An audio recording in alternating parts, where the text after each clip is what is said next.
bosan banget nih di sini. Mau gua chat bocah-bocah aja kali ya.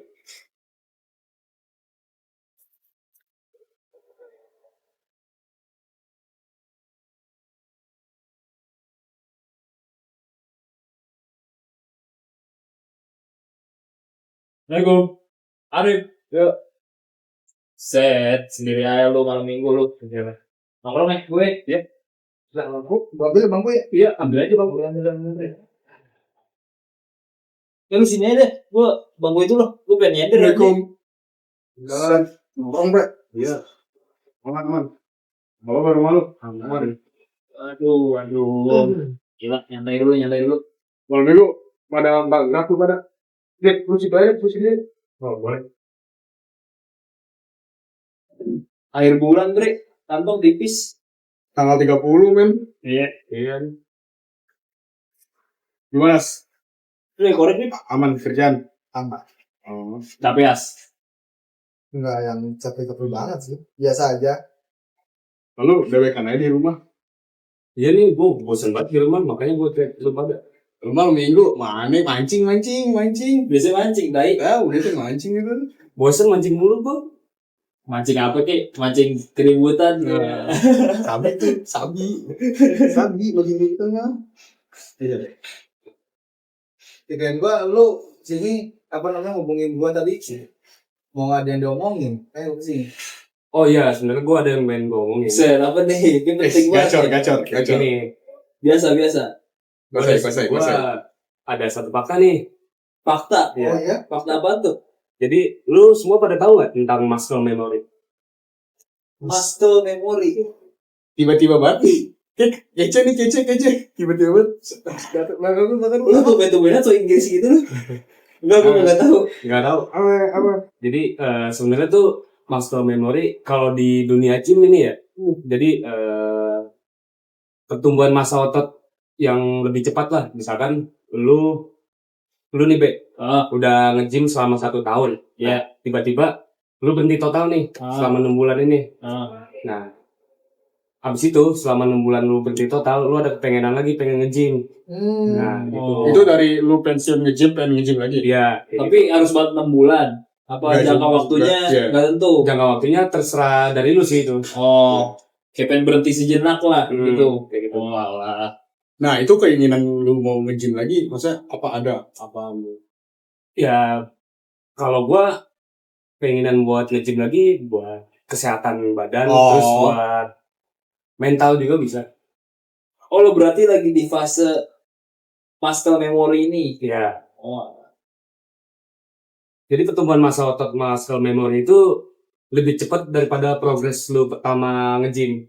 Sumpah. Iya. Tapi apa namanya? Lu ini emang lagi masih tahap nge-gym, apalagi di muscle memory, apalagi ngeras apa gimana? Gua untuk saat ini sih masih masih ngeles sih. Thank you, Mas. Ngopi-ngopi, Bre. Hampir setahun lah. Sini. Hampir setahun. Oh, udah lagi setahun nih, lagi kelar apa gimana? Iya, lagi udah. Meja ini. Meja nih. Taruh situ aja tuh. Iya. Barang-barang terus sini aja lihat. Iya. Biar gak numpuk sini. Bentar ya. Terbocah kali ada yang mau datang kan. Terus Rip? Jadi gitu. Nah, abis lu udah pengen nge-gym lagi nih, nah pas lu progres latihan itu, mungkin dari muscle memory itu lu bisa pertumbuhan massa otot lu bisa lebih cepet, bisa antara 6 bulan atau 3 bulan itu bisa langsung jadi gitu. Bisa gitu. Karena ada Fakta terbaru tuh berarti tuh kayak gitu. Sebenarnya nggak terbaru juga sih itu.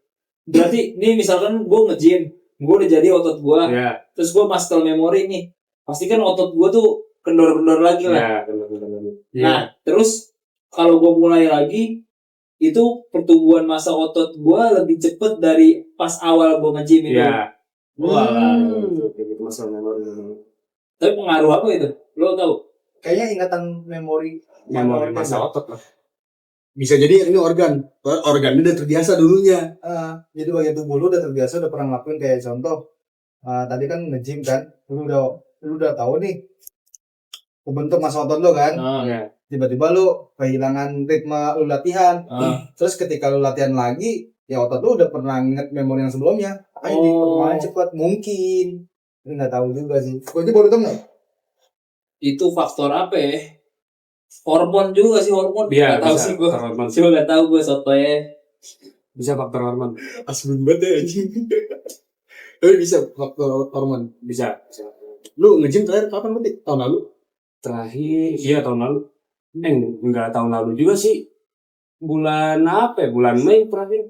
Oktober nge-gym lagi ntar. Iya, insya Allah nge-gym lagi. Kalau kita gajian. Tapi lo sebelumnya udah ada di fase muscle memory ini belum? Belum. Dari oh belum. Belum. Nah, orang-orang yang lu tahu di muscle memory ini kayak dia itu kan biasanya kan kita kalau mulai lagi tuh ada yang namanya nge-gym lagi pasti pegel-pegel lagi Ya. badan. Itu ada gak sih apa pegelnya itu nggak sepegel kayak pas awal gitu? Itu wajar sih, maksudnya kalau misalkan lu udah lama nggak latihan, tiba-tiba lu latihan lagi, Wajar. itu ada DOMS namanya. DOMS. DOMS. Dogs tuh apa? Jadi kayak pegel-pegel terus nyeri otot lah gitu. Oh. Itu otot tuh sobek kan. Ah. Kalau misalkan lagi latihan kayak gitu kan otot tuh sobek. Nah, pemulihannya itu dengan cara lu tidur. Tidur. Recovery. Ya, recovery. Sebenarnya itu paling penting tuh tidur. Tapi ini gue nanya, ini hal yang basic dalam dunia gym atau gimana? Iya, itu basic banget. Tapi susah dilaksanainya. Karena apa? Kalau misalkan orang yang biasa begadang kan gitu, jadi susah mau tidur cepat. Oh iya, masuk akal. Ya rata-rata orang nge-gym tidurnya mereka nggak kadang. Iya, Rata-rata iya. ya. Masa yang teman-teman gue tahu. Itu yang bikin progres lu jadi cepet kayak gitu. Oh. Dengan adanya recovery. Kalau misalkan nih, misalkan lu nge-gym nih tiap hari nih, Ya, pagi lu nge-gym, cuma anggaplah lu gadang, lu malam main Roblox gitu. ya. Nah, tiap malam gadang, nah itu gimana pertumbuhan otot lu? Itu malah menyusut kata gue. Menyusut otot lu. Soalnya lu udah latihan tiap hari nih. Sebenarnya latihan tuh dikompres lah. Nggak bisa setiap hari juga latihan. Lu misalkan targetin latihan dalam seminggu itu bisa 3 kali atau 4 kali. Nah, kalau misalkan setiap hari, itu otot lu malah menyusut. Apalagi ditambah lu begadang, kayak gitu. Makan gak teratur. Itu malah bahaya kayak gitu. Oh berarti otot sobek. Iya, otot sobek. Pas Oh. lu pas latihan itu otot sobek. Cedera nggak? Enggak, cedera sih. Oh, Kalau nggak emang- berlebihan. Emang itunya aja ya. Emang kondisi apa ya? Gue nggak ngerti lah pokoknya badannya Ya, gitu. kondisi badan. Nah terus kenapa harus tidur? Mungkin kalau gue pernah dengar tuh kayak sel-sel kita tuh baru lagi Nah, iya itu. tumbuh. Mungkin gara-gara kayak luka aja gitu, luka. Nah, kayak gitu. Dan tiba-tiba Regenerasi lagi. mungkin di situ sih. Cuma Regenerasi. gue kurang tahu ya. Sense tuh gimana menurut sense tuh? Ada hal yang harus lu hindari gak selama itu? Mungkin ya itu latihan yang berlebihan, ya kan? Terus pola makan juga dijaga. Apalagi kalau misalkan lu lagi bulking gitu ya. Kalau bulking kan itu juga nggak bisa asal apa aja lu makan. Iya. Ya. Terus cutting kayak gitu. Oh ini latihan berlebihan. Yang maksud gue tuh latihan berlebihan tuh kan pasti bakal capek. Mm-mm. Semua tuh bakal capek. Tapi kan standar capeknya orang tuh beda-beda. Iya. Misalkan lu nge-gym sejam udah capek, gua 2 jam baru capek. Nah itu ditakar dari mana? Itu biasanya tergantung dari fisik orangnya. Dari fisik orangnya ya, dan fisik orangnya. Kalau misalkan ngerasa capeknya tuh bentuk kayak gimana? Apakah udah pegel otot lu? Apakah lu dehidrasi? Kalau lu Kalau gua biasanya pegel sih, kepegel dia. kayak udah ngerasa udah capek. Iya, udah capek. Kalau misalnya itu nggak bisa dipaksain. Nah kram nggak? Kalau udah pegel tuh kram nggak? Awal-awal sih, buat awal-awal kram. Bakal kram. Iya. Gitu. Tapi ngomongin fakta, gue jadi keinget satu fakta nih. Lu pada pernah kepikiran gak sih kayak kenapa sih? Ya mungkin di luar kita nge-gym ya. Ini rada jauh. Kenapa sih orang yang memiliki jiwa seni ataupun terjun di dunia seni penampilannya lebih susah teratur, susah diatur, maksudnya kayak acak-acakan. Lu pernah kepikiran gak sih kok orang yang suka seni entah itu melukis ataupun gimana, Oh iya, itu banyak sih. tampilannya berantakan. Lu pernah Kalau gua nih ada temen gua emang dia tuh suka ngelukis, lukis sama musik seni kan, musik pun seni kan. Dia itu saking fokusnya sama hobi atau pekerjaan yang dia suka, dia fokus itu, dia udah gak mikirin badannya.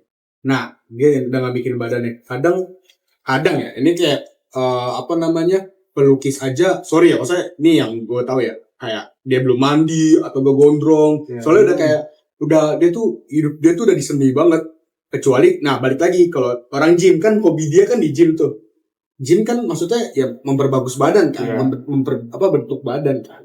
Nah itu kerawat badannya, maksudnya dimanapun itu pasti badannya kerawat karena olahraga itu. So kalau seni yang gue tahu saking gak males ini, jadi tujuan dia tuh kayak udah gitu aja. Nah kadang ada yang mengartikan karyanya bagus tapi bentukannya, maksudnya bentukannya kayak misalkan kelihatan orang kayak belum tidur atau belum apa. Iya. Di situ letak seninya katanya. Di situ letak seninya. Maksudnya kayak seninya tuh ada dua, men. Ada yang beneran seni yang diciptain sama dia, sama seni yang di tubuh dia. Gitu kan.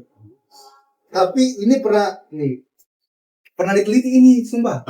Ada seorang psikiater lah dari salah satu universitas, namanya Universitas of Minnesota di negara luar. Jadi dia mengambil 2 orang nih sebagai relawan lah, ya kan?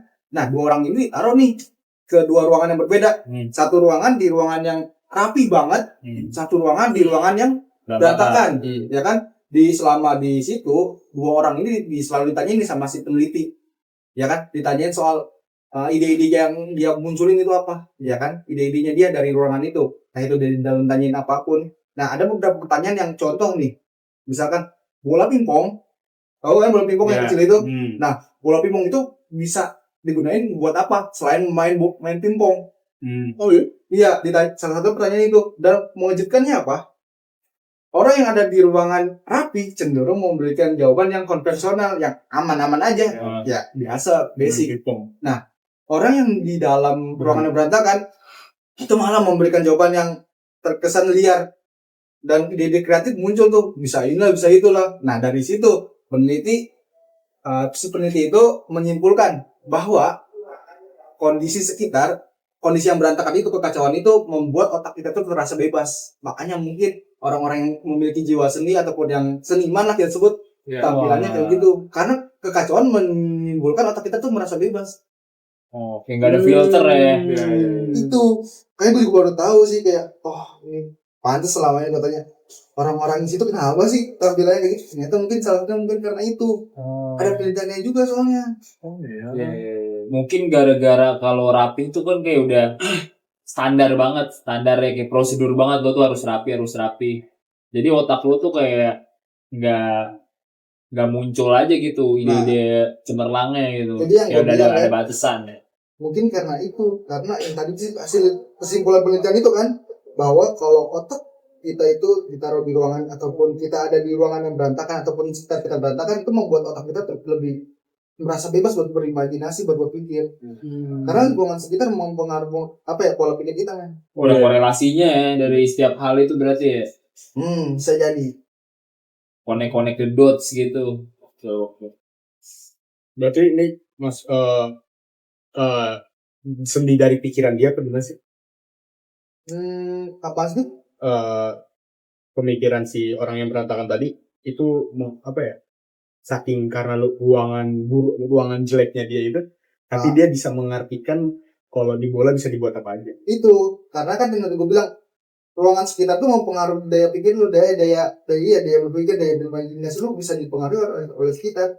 Mungkin karena berantakan tadi, contoh misalkan meja ini udah sesuai rapinya kan, jadi otak kita kan bisa berpikir, ternyata meja nggak harus susun rapi loh, bisa bentuknya gini, bisa bentuknya kayak gitu. Mungkin makanya tadi si peneliti menarik kesimpulannya kayak gitu.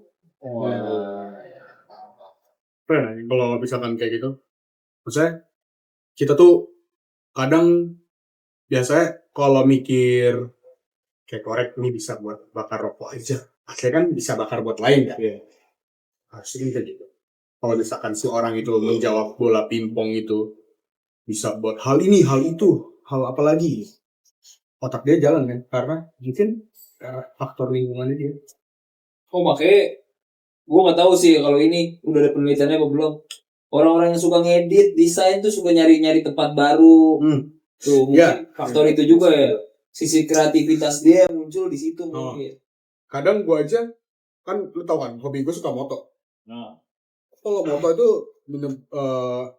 nyari inian tempat-tempat yang apa ya kalau dibilang tuh bukan berseni cuma abstrak. abstrak ya abstrak. Jadi ada aja ntar idenya. Misalkan kayak ambil pemotretan dari sini, oh ntar gue editing begini bentukannya. Ini yang bagian sini agak gue gelapin. Kan kalau ngedit gitu kan. Mungkin biar lebih estetik aja nggak sih gitu. Kalau menurut gue, ya estetik pertama iya jelas kita mencari estetiknya di mana. Kalau gue sendiri, biar gue berimajinasi. Mau gimana pun itu bentukannya, ya gue tetap gue imajinasiin. Iya. Dasarnya ini misalkan dasarnya ya begini aja kan. Dengan kalau kita mata langsung kan, ya cuma ada ini itu. Kalau misalkan ini gue foto, paling sini agak gue gelapin. Atau enggak ini jadi kayak berwarna kuning. Kalau gue gitu kan. Gue tuh suka yang hijau kuning gitu, entah kenapa. Kayak disposable gitu kalau gue moto. Nah, itu kalau balik lagi ke RTB, kalau misalkan orang suka moto itu nyari tempat apa aja biar imajinasinya itu bukan moto doang, semua seni-seni gitu kan. Kadang kayak pembuat lagu aja melihat dari apa yang dia alamin kan. Apa yang dia alamin, apa yang sedang terjadi sama dia gitu kan. Baru dibuat lagu. Kayak contoh kayak Kurt Cobain kan dulu gitu kan. Kurt Cobain dia dibuang sama orang tua, diusir sama orang tuanya, dia tinggal di bawah jembatan, dia ngebuat lagu. Kalau nggak salah lagu Something in the Way. Itu kan kalau nggak salah, kalau nggak salah lagu itu. Terus ngomongin musik nih ya, apa lagi ya? Si For Revenge juga gitu. For Revenge. Waktu itu gue sempet kayak lihat-lihat di TikTok. Lu tau kan lagu-lagu For Revenge kan lagu galau kan, Serana gitu-gitu. Ya mungkin dia kalah pilih hatinya. Iya, hatinya. Dan kalau pas dia taruh lagu Serana, pas dia ngebuat lagu itu, ternyata banyak yang relate sama dia. Oh maksudnya ini emang situasinya halnya beda. Cuma tuh faktornya tuh bisa jadi penyebabnya tuh hal yang sama gitu ya. Hal yang sama. Siap. Kayak lagu Fish yang dulu. Fish tuh yang dulu ya, yang setahu gue album-album lama dia tuh terkenal karena mengkritik. Ya tau lah mengkritik apa. Mungkin relate juga sama orang-orang yang keadaannya sama dengan Fish. Makanya setiap ada kejadian lagu Fish dipasang di mana-mana. Kayak gitu. Relate aja sama apa hasil seni itu.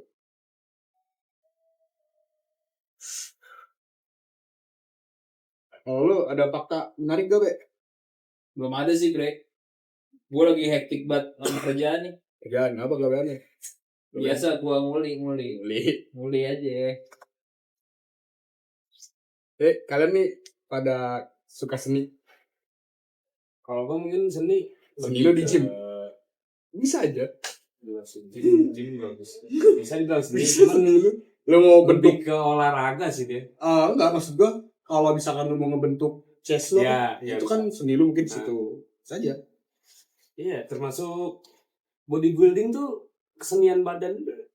Maksudnya seni juga. Seni. Paling lebih ke alat musik sih. Alat musik sama. Gua main bass. Kenapa kayak gua ngikutin alur bass tuh sih betul di bass di musik ini. Musik, seni, lukisan, seni. Ya kayak kita tahu kan lukisan apa namanya? Mona Lisa kan digadang-gadang seni yang paling bagus ya. Kalau di mata gua ada satu seni yang keren juga, maksudnya nggak kalah bagus dibanding Mona Lisa. Itu ada gue lupa nama gerejanya, gereja apa? Kalau nggak salah di Vatikan. Gereja Vatikan tempatnya umat Kristen yang paling besar ya, gue kalau nggak salah ya. Sorry ya, maksudnya kalau gue salah ya. Cuma dia tuh kalau pernah lihat yang di langit-langit gerejanya tuh, itu museum apa gereja gitu gue. Ini ya, sorry ya, kayak tempat ibadah dah. Dibikinnya itu selama 6 abad bukan? Nah itu men, ya. Itu seni men. Iya. Terus kayak lu masuk ke gereja itu di atas-atasnya tuh ada lukisan-lukisan keren. termasuk seni tertua ini tuh. Seni tertua sih. Tertua bisa Tertua dibilang. maksudnya. Tapi ada juga yang mozaik, dibikinnya mozaik.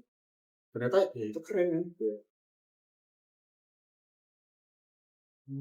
Gue disuruh pulang so.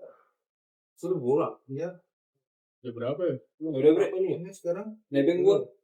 Gua juga ngantuk. Aman gak? Balik kita. Ya udah, daripada kemalaman juga kan.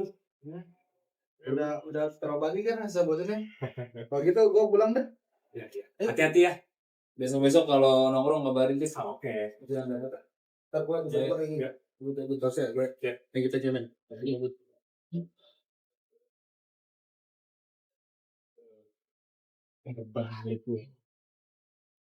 Gimana hasil obrolan kita tadi?